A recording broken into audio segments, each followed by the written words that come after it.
We've been in our RV traveling and living for 6 months now.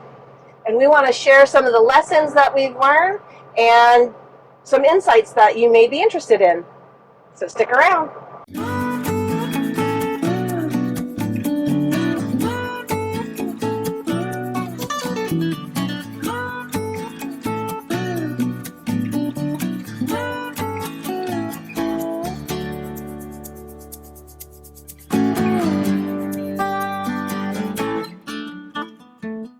Welcome back to the Wild Blue Wanderers channel, and in case you're new to our channel, I'm Ashley. And I'm Scott.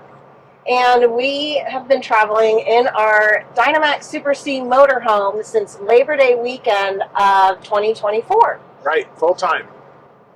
So we wanted to share with you some of the lessons we've learned about full-time traveling, and that way maybe if you're looking at maybe going full-time, this may help you out as well. One of the first things that I would say is just do it. If it's something that you're thinking about doing, there's not going to be a perfect time. No. You never know what the future holds, so if you can get out and do it now. Yeah. That being said, currently we are on our way to a memorial service for some friend of ours in Oregon, so we had to pivot and come to Oregon. Yeah. So this is just another reason to say you never know how short life is going to be. No. You need to do it while you can. Yeah. We're not promised tomorrow, unfortunately. So not to be a downer, but it's just the fact of life. Yep. We all have an expiration date. So if you can, and this is what you want to do and your dream, I say make it happen. Absolutely. That leads us to how to travel. We've discovered it's best to slow down. I mean, we started when we got our RV back in 2021, we had to do a lot of short trips. We'd maybe go for 2 weeks, 3 weeks, maybe as long as a month, but it was always we had to hurry up and get where we wanted to get, then hurry up and get back home. So it was nothing to drive 12 hours in a day and just pull into a quick Harvest Host or a truck stop to sleep for the night, just to get up the next day to get back to home so we could do what we had to do at home. Yeah. And now that we're full time, we're learning that we have to transition to, we don't have to drive like that. Sometimes it's still fun, but we don't have to drive hard like that, and we can stop and smell the roses, if you will. Exactly. You know, one of the things when we first started, I mentioned about staying in a place for a week or 10 days, and Scott was like, I don't know if I can stay much more than a week someplace. I feel like I'd get bored. I thought I'd go stir crazy being stuck somewhere for more than a week. But you know, we've stayed in a place now for a couple weeks at a time, and I almost think that we could have stayed longer. Yeah. So we're up to trying to stay for 2, 3, maybe even a month. We'll see how that goes. One thing I've discovered is if we stay in a place more than a few nights, I like setting up my outdoor living room. Yeah. If the weather's going to be nice, I'll put the rug out, put some chairs out, and we'll use that as an extension of our house, so to speak. Yeah, we even had our friends, watch the Super Bowl on our little 32-inch TV outside the house. So it's nice to have that time to set that up, and that's one of the nice things about staying more than just a few days, I think, is that if you're just going to stay a few days, it's hard to set all that stuff up just for a few days just to pack it up again. And even though we all have an expiration date, we aren't in a hurry. We don't have to see it all at the same time. We can always come back. We can always, see it again. We're trying to figure out that balance between, we're not on vacation, this is our life now, but we still want to be able to see as much as possible and do as much as possible, but we got to remember this is our life, so we're going to do it hopefully for a long time forward, and we'll have time to circle back to places if we didn't see everything there the first time. Exactly. Which leads us to planning. We haven't been much planners historically. We kind of fly by the seat of our pants. We plan overnight stops, maybe about an hour to 4 out from there. Right. We don't plan our fuel stops. We just make sure that there's is fuel, for taking some back roads. But other than that, we hadn't been planners, maybe except for a couple, big ticket items here and there. Right, the big rocks. Yeah. We know we got a rally to go to, or we know we've got somebody to meet for whatever reason. We got those on the calendar, but how we get there is just kind of wing it. Yep. And we're finding out now that, learning the art of planning is not a bad thing. We are going to be trying to plan a little bit more of our routes and make them make sense. So we're not going from here across country, back again, down south, up north. Make it make a little bit more sense and be a little bit more logistically and financially absolutely sound.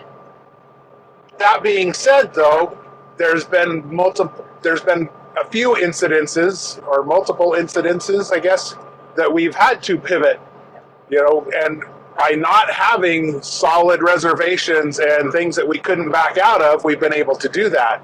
Our nephew got hurt back in November, and we were able to turn around and go back so we could be there for him for a few extra days. Unfortunately, this situation here where we're going to a memorial service, we were able to pivot. Our plans were to be in Tennessee, not Oregon, the next week. But because we didn't have solid set, we have reservation. Well, we did have some reservations, but we'll cancel that one. But because we didn't have things that could not be moved or changed, we were able to pivot.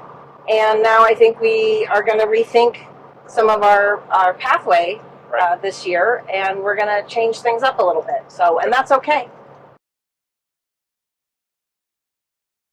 Another lesson we've learned is how much space we actually have and how much stuff do we actually need with us. So when we left our full-time residence, we downsized a ton, right? But there were still some things creature comforts, or whatever you want to say, that we brought with us. Some being really stupid, where somebody decided not to pick a fight and let me do what I wanted to do. And now I have an entire cabinet of games and DVDs. We don't play a lot of games, so I probably could use half of what I brought. And the DVDs, let's get serious. I don't need them. But thank you to my husband for not making fun of me too bad. He told me a couple times, I don't think we'll need those. But when push came to shove, he was like, whatever you want to do. Well, I brought them. And now I'm looking that I have an entire cabinet that I could go from like here to like here. So reevaluating some of the things that we need, and really figuring out what we need, and also reevaluating as we go. Right. So 6 months down the road, did we use this? Can we see us using this? I've got a bunch of tools, not huge, but a good sized tool chest, which is completely downsized from what I'm used to, being a mechanic. But I've used a lot of them, and most of them I'm super glad that we had with us. And there's probably a few things that I could get rid of. Unfortunately, there's been a few things that I didn't bring, and we had to purchase a couple things along the road. So as we're going to circle back to Sturgis later this year, and that's where we have our storage stuff at our Airbnb there. So when we get back there, we're going to reevaluate which tools I need, which ones I don't need, kind of go through that puzzle of stuff. Yep. Because I'm sure there's quite a few that I haven't used, and there's some that I probably wished I would have had. So it's never perfect. You're never going to know what you need and what you don't need when you take off, and everybody's different. I do most of our maintenance and our mechanic work myself. We don't take it places if I can at all help it. So I like to have the extra tools and the extra stuff. There'll be some changes in those bays too, and that'll probably give us some more space. Yep. And how's this for stereotypical? But my kitchen items, I wasn't sure what all I needed, and I brought some pretty random tools. I mean, a spiralizer for zucchini, a number of different mixing bowls. Well, I tell you what, I've really taken a mental note of what I've used and what I haven't, and I've used darn near everything we brought. So I'm pretty pleased with how I've packed that. Right. But anyways, just making sure we reevaluate and don't bring unnecessary items is going to be a big thing after 6 months. Types of accommodations and how we camp. That's another thing that we're learning as we're going. I believe we thought we were going to do a whole lot more boondocking than we have. We enjoy boondocking, but we've actually been at more of the full hookup parks and stuff and enjoyed having the hookups at times. I've had an RV with truck campers probably for 30 years, close to. That's been something that we've done for many, many years. So the first time we actually were pulling into an RV park and using full hookups, I think I only did that once when we had a truck camper. So the first time we went into a big RV, and that was just a small little place. The first time we pulled into a big one with this, it was really weird for us. It was more awkward to pull into a full hookup place than it was to just find a place on the side of a BLM or National Forest road, because that's what we were so used to. Our normal camping was just going out into the woods. Right. And so being in an RV park was not normal for us. But being on the road, we found that even if we do a week or two of boondocking, and true boondocking, you know, Right. out in the BLM land or the woods or whatever, having full hookups for a few days after that is nice to do a reset kind of thing. And then also having full hookups in certain areas, like we were in the Southwest, it was really nice having full hookups. I could do laundry in the rig every day. I could clean, charge the vacuum as needed, run as much water as I needed, take nice long showers. So definitely there's a benefit. And keep in mind, we haven't really been in the summer months yet full time, right? So this summer, I can imagine if we're up in Wyoming, Montana, Idaho, you know, somewhere Washington, Oregon, any of the western states, there's so much more public land that we can easily pull into.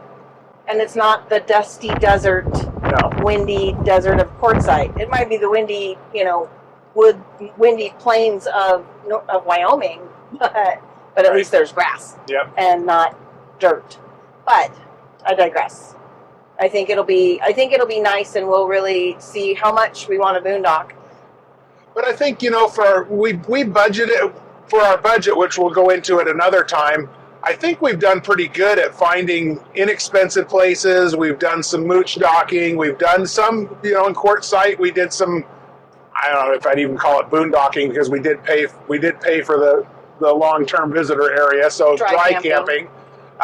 But we've done some dry camping. We've done some different things. So we've had some pretty inexpensive stays. So it hasn't been all those expensive $50+ a night RV parks. So. And speaking of, I mean, we have had some. We've had some accommodations that had all of the amenities, the pools, the, you know, live music, pickleball courts, bocce ball. We were at a place in Mesa, Arizona that was $105 a night. And that's okay. We wanted to try it out. We've discovered that we're not huge resort people because we don't necessarily use all the amenities. That's not to say that we won't become them. One of the things that some of those RV parks has enabled us to do brings us to our next lesson, is we had no idea what the RV community was like, and we had no idea that we were going to be meeting so many people through just meeting people in the RV parks or online through our YouTube channel or other people's YouTube channel. The very first time we were in an RV park in this rig before we went full time, we met up with some people, like-minded people who we met and had some cocktails with, and we are still Facebook friends to this day, a few years later. And we're planning on meeting up with them this summer, hopefully. Hopefully sometime up outside of Glacier we'll run into them again. So it's one of those unexpected benefits of this RV life. Yeah.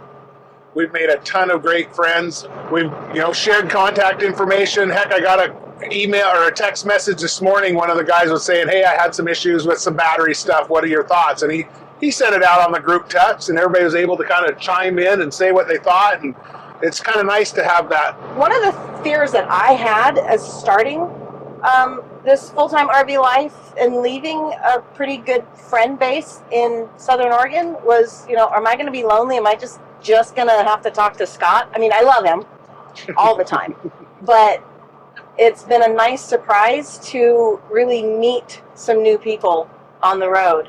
And as adults, a lot of times, when you're a kid, you meet people in school. When you're adults, you usually meet people at work or through some activities or, but once you retire, it gets a little harder to meet people. Another thing that I don't think we realized that we'd have the opportunity when we started this life is to be able to see our family and friends that are kind of scattered throughout the country. Absolutely. We've got, family and friends all over the place, and we probably are going to hopefully see them more now that we're able to travel around than we have in the past. But, I know that even my brother, I feel like I've seen him a couple of times this year where there was some times where we didn't living on the other part of the country, side of the country, and seeing the niece and nephew, we're able to go do that. Aunts and uncles that we haven't seen in quite a while, we'll go see them, and got plans to see some of the others in the future here, in near future, hopefully. So, and friends that we, have moved away from. So, just it's nice to be mobile, and we can stop in Nebraska and see Scott's aunt and cousins for because we can. Right. So we got that planned sometime in the future. Right. So just be aware. Okay, we'll be contacting you. Probably not in the next month or two, but maybe sometime this year. It's been nice to get back in touch with people. Yep, for sure.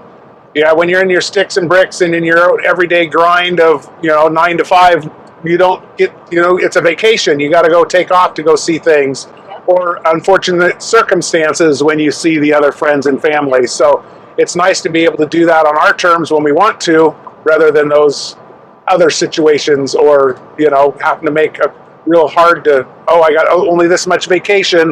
What are we going to cram into this vacation week? My dad called them golden BBs. Yep. You have so many weekends. You have so many weekends a year. You have so many weekends left in our lives. We don't know. We have so many weeks of vacation. If you start a new job, you may get a week of vacation. If you've been at a job for a long time, maybe 6 weeks of vacation? Sure. If you're really, really lucky. So being able to, even though it's not a vacation, being mobile and having the ability to just go where we want to go, it makes us a lot more free. Yep. We've also had an opportunity where, Ashley was able to fly back to see her parents and her family, where I stayed with the motorhome and the dogs and stuff. And not only did we go there in the motorhome for Christmas, but she was able to fly there and do that. And we might set something up where she can go do that again here fairly soon. And, some of our old friends, we still talk to them. It's not like they're our old friends that are gone. I got a call a while back from a good friend of mine and said, "Hey, what are you going to be in April? I want to go to the Arizona Bike Week. Are you going to be anywhere near there? Can we meet up?" Well, we're going to make that happen. So we're going to go on a boys trip. Ashley's going to stick around and take care of the motorhome and the dogs. All the animals. So we still are going to have those opportunities to see our old friends, or our true friends. And our true friends are going to keep in touch with us, and, and we're going to still be friends. Speaking of sending Ashley off to see the parents, or me going on a boys trip, I think that all helps with this next subject. Getting along. So, we love each other. We have a great marriage. Is it perfect? No. Do we communicate perfectly? Well, I do. No, sometimes I get bitchy. My dad would call it gritchy, which I actually like that term. Scott can have the patience of a pee. So we have to be very intentional about how we get along, and if there is a area of contention or frustration,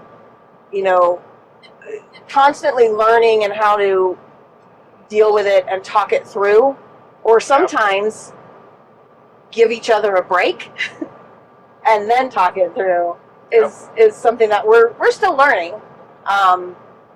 And I think that comes whether you're in a sticks and bricks or in an RV, but in the RV it just makes it that much more, because you can't just go hide in another room for a while or go out to the shop and work on a project or something like you could with sticks and bricks. Yeah, especially if the area of contention is at like 11 o'clock at night. Right. You can't really go for a walkout. I mean, you can, but it just gets to be one of those things where we have to really, really figure it out and move forward and not hold grudges. We actually get along pretty well, and I like exploring new areas and hanging out and watching TV at night, sitting outside having a cocktail when we don't have friends around.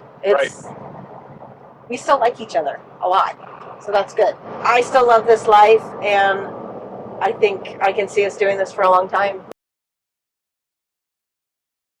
Some challenges, maybe unexpected, but to the day-to-day life.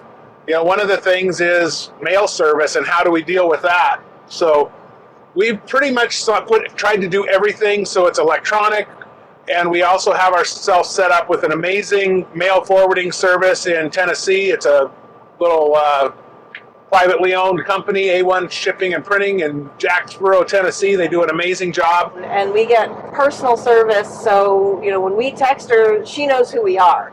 And, I know that some of the larger mail services works for a lot of people. This is just something, it wasn't, the larger services like the Escapees Club was not available in Tennessee.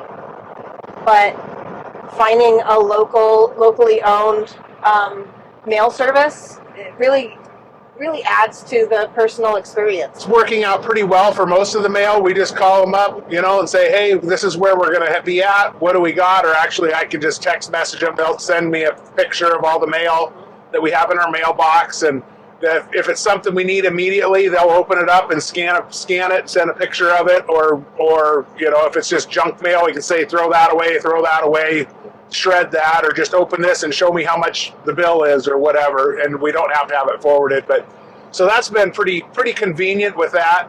Yeah. Some of the other things, there's some, Amazon, they've got their lockers and stuff, which are pretty convenient. We've actually found the lockers are better for if you do have to pivot, because if you don't pick it up in time, they just automatically send it back and refund you.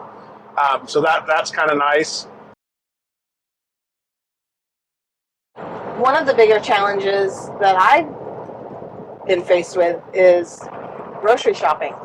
So where we lived before, we were quite a ways from a Costco. We were 90 miles away, so I'd always stock up, and then I had a large pantry, so I always had lots of canned goods and lots of things in my freezer. We had an extra freezer full of meat, so I was able to just open up my pantry or freezer and say, what's for dinner tonight, or what am I going to have this week? And now I have to be a lot more intentional when I go grocery shopping, because we do have a residential fridge, but it's not a big one, and we do have some pantry space, but it's not that big. So just have to realize we have to go shopping more often. I can't get the big Costco size thing of toilet paper or paper towels. I gotta buy like a 4-pack or a 2-pack at a time. So just being able to keep track of what we have, what we're going through, and what we need is something that is not something I had expected. She still does an amazing job of making some pretty cool meals, though, out of the little pantry space. Yeah, I try. I do my best. Another challenge that I don't know I was fully prepared for was finding time to do everyday life. It was tax season, right? So I kept thinking, I need to do taxes. I need to get my stuff ready for taxes. But we'd be moving. finally we got to a point where we were set for 2 weeks, and I was like, I have got to get my stuff done instead of, so we really had to make a day that I had to sit down at the desk and just work and not flit around and find other projects to do, which I'm really good at doing.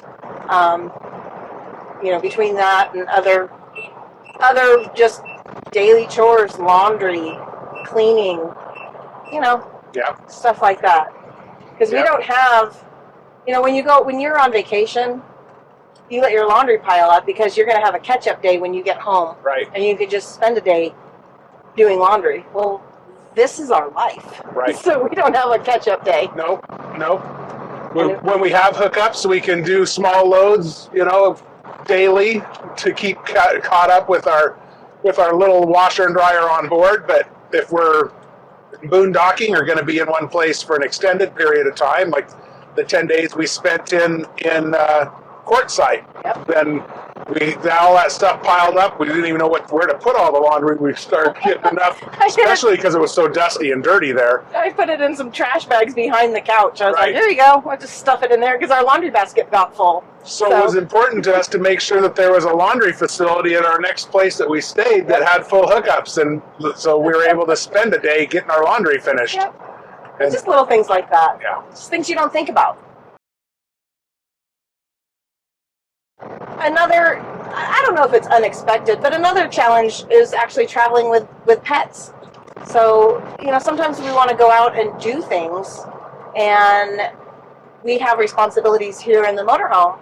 We have a cat and 3 dogs, and it's not the easiest to just be gone for hours at a time. So we have to plan accordingly. Yeah, absolutely. There's some things we can take them with us. The dogs will go with us, but there's so many places that they're not allowed. Mm-hmm. Want to go on a hike in the national park, you can't take them. Yep. So yeah, we got to plan all that. Make sure that the temperature is going to be fine in the RV and all that kind of stuff. Yep. So just more to think about. I'm not complaining because they really, really do add to our life. I've never been without a dog. I love, we're huge animal lovers. So obviously when we find a puppy on the side of the road, apparently we just keep her. Right. So, we just make, no, I don't want to say make do. We just adjust accordingly. And another thing that Scott really loves, so he does all the projects, right? And he has other projects that he still wants to do in the motorhome. He doesn't always want help. And I'm not just talking about me. Yeah, that's one of the downfalls to an RV park is then you get out and you decide you want to work on something, you get everybody around, maybe not everybody, they want to come over and see what you're doing and if you need help and how to do this and why are you doing it that way. And a lot of times I just want to think it through and do it and get it done myself. A couple of the projects that I needed to get done, it was kind of nice because we found some spots that didn't have many people around, like when we were in Tombstone, when I was up on the roof putting our new solar panels on. Luckily, there wasn't a lot of people around there, so I don't think I ever had anybody actually come over there to try to help, which was nice. It reminds me, so the people at the Mesa Regal RV Resort is what they call it, but it was really like a senior living community with single wide park models and things like that. Everybody was so nice, but we had unloaded the motorcycle, and when we were getting ready to leave, Scott decided, okay, I'll go ahead and load the motorcycle here. Well, he's very methodical on how he loads the motorcycle because you don't want to screw anything up. You've got a really expensive, nice motorcycle that if you miss a step, Right. it can go bad real quick. Don't want any distractions. So no distractions. And what do I see? I look out the window, and here comes not 1, not 2, but 5 of the guys. Because they were interested, they were just curious. They were having coffee next door, and they decided we better go talk to our neighbor before he leaves because we want to see how this works.